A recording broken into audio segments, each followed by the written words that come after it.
25 de desembre.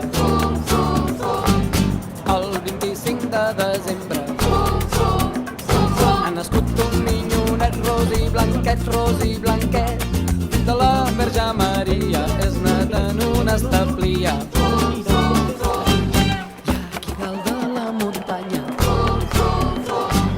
i aquí dalt de la muntanya, si n'hi ha dos pastorets abrigadets, amb la pell i la samarra mengen ous i botifarra. Qui dirà més gran mentida? Qui dirà més gran mentida? Ja respon el majoral amb gran cabal. Jo faré 10.000 camades amb un salt tot desplegades.